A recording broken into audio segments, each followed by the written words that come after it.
Hi, welcome back to the George and White Poppy. I'm going to show you a little bit about my living room.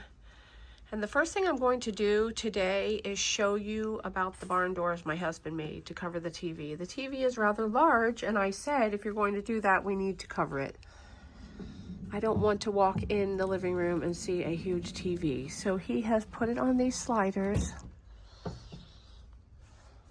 Maybe that's a whole nother story where he built the extension so that the barn doors could come out far enough. It's about a hand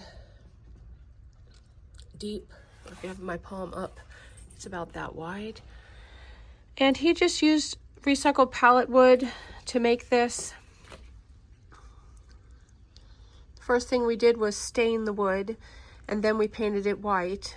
We then sanded it off and took chunks out of it, chisel, hammered, anything to make it look old and rustic. It does not need to be perfect, as you can see right here. There's no perfection on this. Then we added another layer of color of a dark gray. Then we added another layer of white. And again, sanded.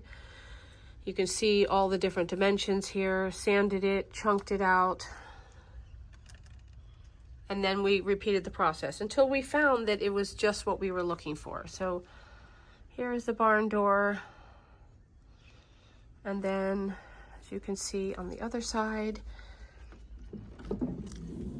it just slides really nicely. And I put felt on the back of the barn door, should it ever be too close to the TV set, that it would never scratch it. And this is the other side. He also made these cool looking windows. I don't even know how he did all this intricate work, but he did. And I make my own chalk paint. I normally buy Behr Dove White, color matched to Benjamin Moore. And then I add a couple tablespoons of calcium carbonate, which I get from Amazon. And that's how I make the chalk paint. I thrifted this clock on Facebook Marketplace and did the same thing, painted it white. It was initially black. I paid $10 or $15 for it. It wasn't very much. Then he's also, out of recycled pallet wood, made me some boxes. Sometimes I flip them over and use them as a box, but in this case it's giving the tree a little lift.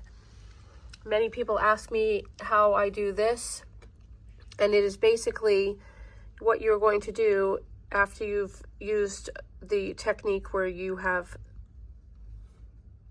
like a gray or something dark, the dark color, and then you paint it white.